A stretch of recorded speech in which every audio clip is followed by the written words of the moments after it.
Arnold and Linda Havenscotch exited the taxi with the slightly disoriented bustle of international travelers.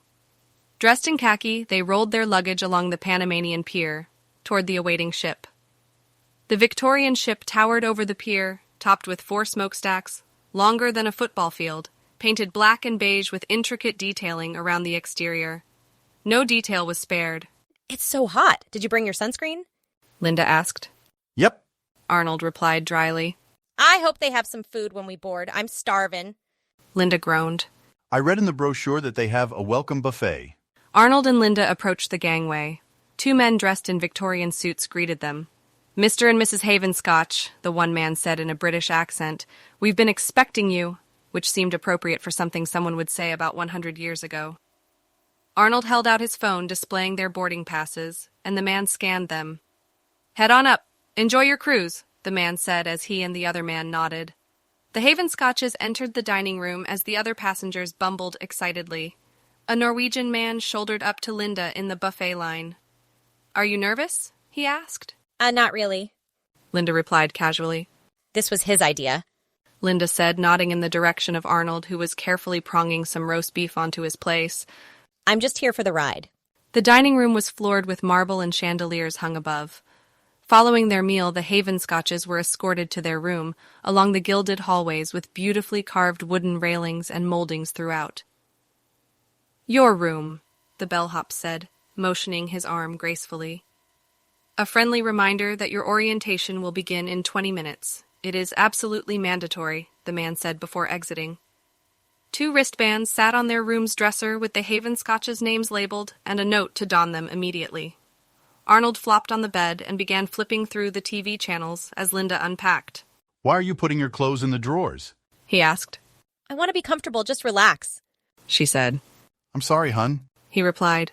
I'm glad you came. Me too. It's going to be so much fun. Linda said joyously. 2 rows of passengers sat anxiously in the orientation room awaiting the presentation. An officer entered and approached the front of the room with the confidence of a seafarer. Okay, folks. I'm sure you've all done the required research before boarding. But listen up, he said. You've all been giving tacking bracelets left in your rooms. These will track your position throughout the journey. Everyone hold up your wrists. The 20 passengers displayed their wristbands. Money.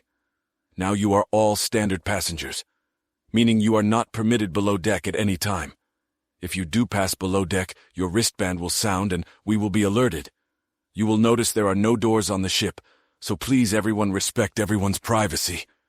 We are setting out across the Atlantic, on course for Portugal.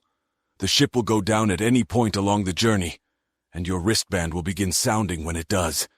You will have 15 minutes before the deck sinks below the surface, and your wristband will beep progressively quicker until it reaches that point. In this time, you will head to a lifeboat, or for those of you premium passengers, you will enter the water and swim to a lifeboat. Rescue divers will be waiting to escort you if necessary. Any questions? He asked while scanning the passengers diligently. Will the ship go down at night? A man asked. I don't sleep with my glasses on. The officer stared blankly at the man for a brief moment and then exited the room. An attendant then said, Please all now make your way to deck for lifeboat training. Sunken Dreams, Inc. had operated a handful of sinking expeditions up to this date. They operated exclusively out of Panama, offering the rare experience to 100 passengers of sinking on a Victorian-era steamship. Under the cloak of international waters, it was still undetermined whether the business was legal, but it had generated a great amount of business from worldwide elites, often paying $500,000 USD minimum to board the doomed vessels. Despite the ongoing litigation regarding 2 lost passengers on their last voyage, Sunken Dreams, Inc. continues to have repeat passengers, and quickly sold out the ongoing voyage. Many passengers partake in the voyages for transformative experiences or insights. Silicon Valley CEOs had taken to the journeys, claiming they instilled clarity. Others had voyages to overcome trauma, some to do drugs and party, others to mend relationships. Below-deck passengers, known as Gold members, could request brink-of-life experiences, where they would be fully submerged underwater within the ship before escaping, typically requiring life-saving intervention by the rescue divers.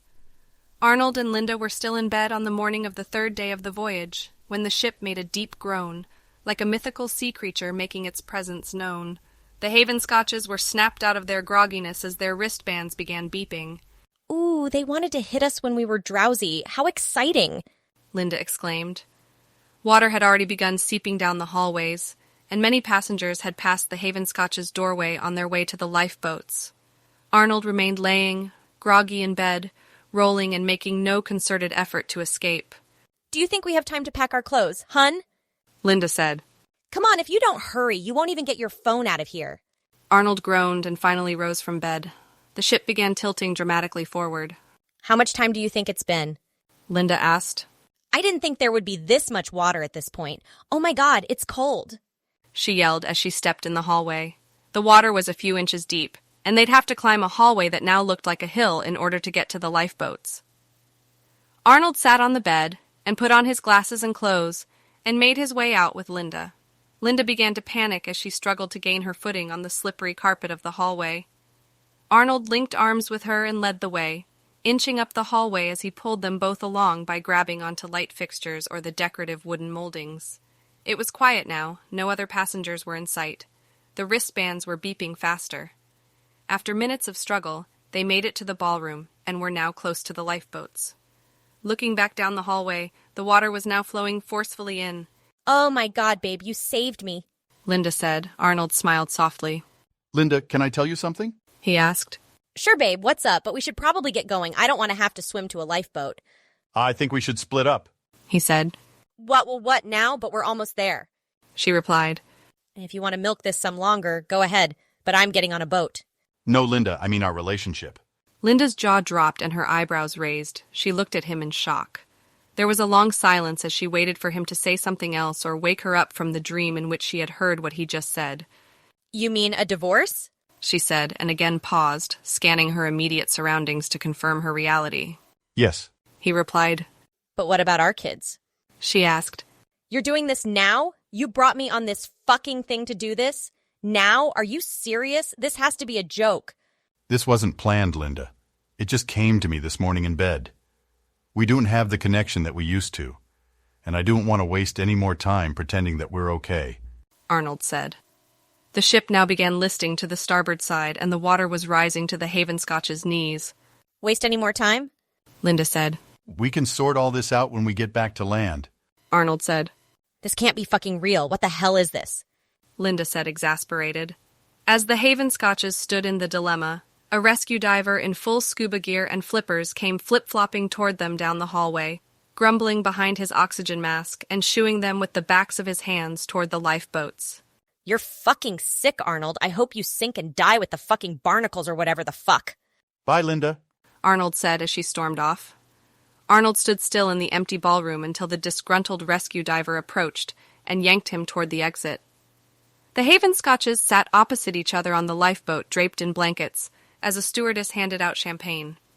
As the lifeboat bobbed along, Linda was staring into space and looked as if she had not survived.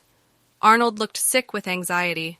A group of Germans were drunk and slapping each other in exaltation, almost falling from their seats.